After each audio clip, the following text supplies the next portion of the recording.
Hello students, आज के इस वीडियो में मैं लाया हूं आपके लिए मैथ्स का ब्लूप्रिंट। क्लास 12 साइंस का गुजरात बोर्ड का मैथ्स का ब्लूप्रिंट मैं आपको इस वीडियो में एक्सप्लेन करने वाला हूं। तो इस वीडियो में आगे बढ़ने से पहले मैं आपको बता दूं कि अगर आप उसी तरह से क्लास 12 फिजिक्स का ब्लूप्रिंट समझना चाहते हैं तो उसका वीडियो मैंने ऑलरेडी बना दिया है और उसका डिस्क्रिप्शन में मैंने उसका लिंक दिया हुआ है। आप वहां से लिंक ऑप्टेन करके वीडियो को देख सकते हैं।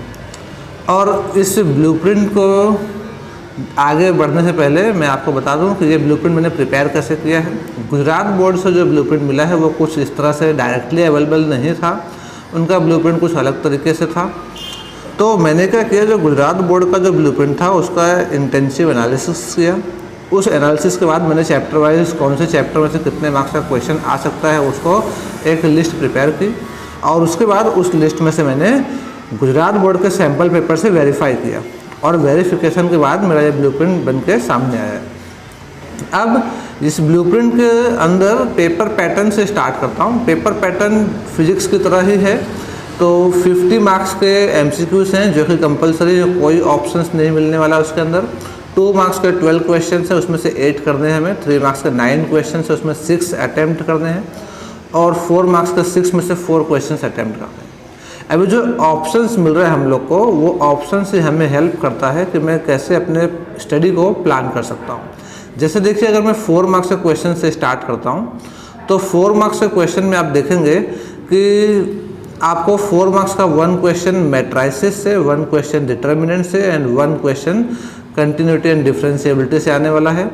तो ये तीनों चैप्टर जो है वो इजी हैं, तो हमें इन तीनों चैप्टर से 4 मार्क्स के क्वेश्चंस करने ही हैं।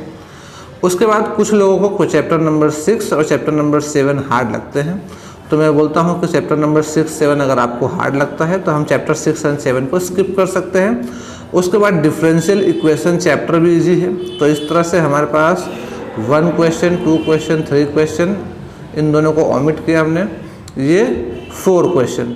तो जो 4 क्वेश्चन मुझे अटैम्प्ट करने हैं वो मैं कर सकता हूँ अपना चैप्टर 6, चैप्टर 7 के 4 मार्क्स के क्वेश्चन स्किप करके। तो चैप्टर नंबर 7 के अंदर जो 4 मार्क्स का क्वेश्चन हैं बहुत हार्ड हैं। चैप्टर नंबर 7 के अंदर बहुत बड़ी एक्सरसाइज है और लिस्ट ऑफ क्वेश्चन भी बहुत सारे हैं। तो चैप्टर नंबर 7 इस तरह से 4 मार्क्स वाला क्वेश्चन स्किप करना हमारे लिए एडवांटेजेस है। तो बहुत सारा प्रैक्टिस का टाइम बचा सकते हैं अगर हम चैप्टर नंबर 7 को स्किप करते हैं।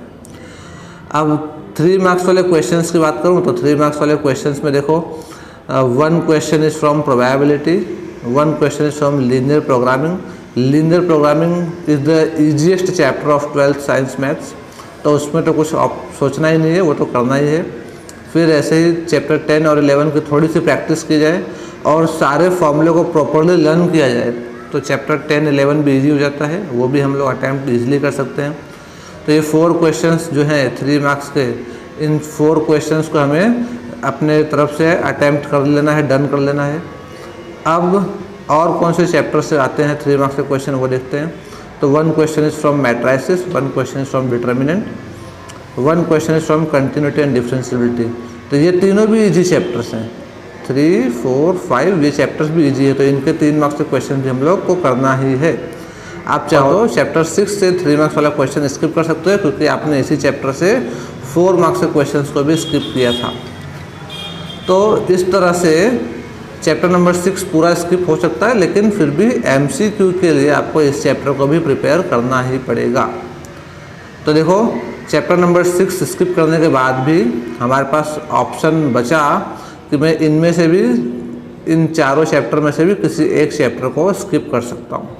तो जो आपको हार्ड लगता हो उसमें से आप एक चैप्टर स्किप कर सकते हैं प्लानिंग के अकॉर्डिंग।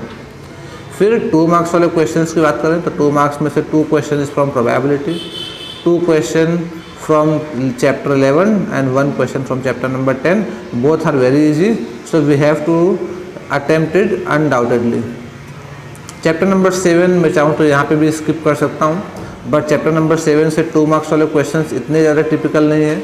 जब हमें 8 MCQs के लिए प्रिपरेशन करना ही है तो ये 2 मार्क्स का जो एक क्वेश्चन है वो भी ऑटोमेटिकली साथ में प्रिपेयर हो ही जाएगा, तो उसको स्किप करना कोई बड़ा एडवांटेजेस नहीं होने वाला है हमारे लिए।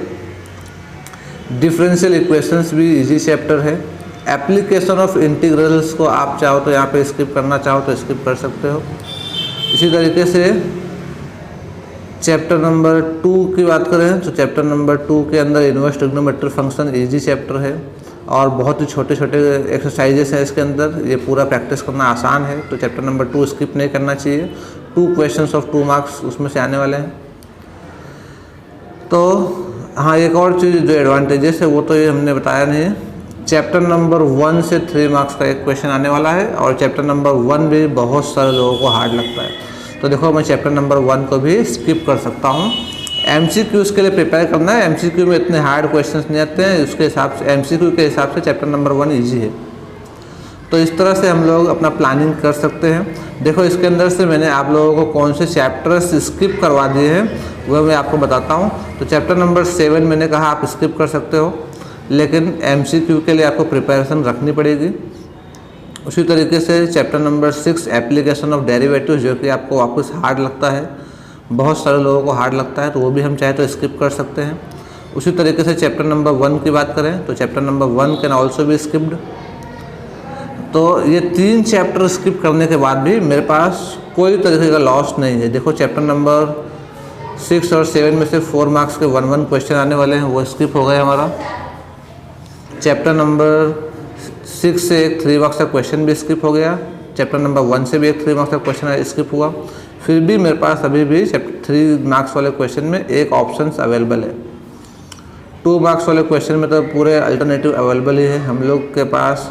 अभी भी मैं इसके आगे फर्दर प्लानिंग करके स्किप कर सकता हूँ। इसके आगे आप चाहो तो चैप्टर नंबर 11 या चैप्टर नंबर 13 में से भी किसी एक को इजीली स्किप कर सकते हो बिना किसी लॉस के। तो इस तरह से हम लोग टोटल 1, 2, 3 एंड 4 चैप्टर्स स्किप करके भी बिना किसी लॉस के पूरे पेपर्स को अटैम्प्ट कर सकते हैं। तो इस तरह से हम लोग अपने ब्लूप्रिंट की हेल्प से प्लानिंग कर सकते हैं कि कौन से चैप्टर्स मुझे अटैम्प्ट करने हैं, कौन से चैप्टर्स मैं स्किप कर सकता हूँ। जो आपको हार्ड लगता है उस चैप्टर को आप स्किप कर सकते हैं। ज़रूरी नहीं है कि जिन चैप्टर्स को मैंने रिकमेंड किया है आपको उनको ही स्किप करना है, आप अपने हिसाब से प्लानिंग कर सकते हो। ये वीडियो आपको कैसा लगा कमेंट करके ज़रूर बताइए और इस इन्फॉर्मेशन को आपके फ्रेंड्स के साथ भी शेयर कीजिए सो दैट इसका एडवांटेज वो लोग भी ले सकें। अगर आप इस ब्लूप्रिंट का इमेज कॉपी डाउनलोड करना चाहते हैं तो मैंने डिस्क्रिप्शन में लिंक दे रखा है, आप वहाँ से डाउनलोड कर सकते हैं। धन्यवाद।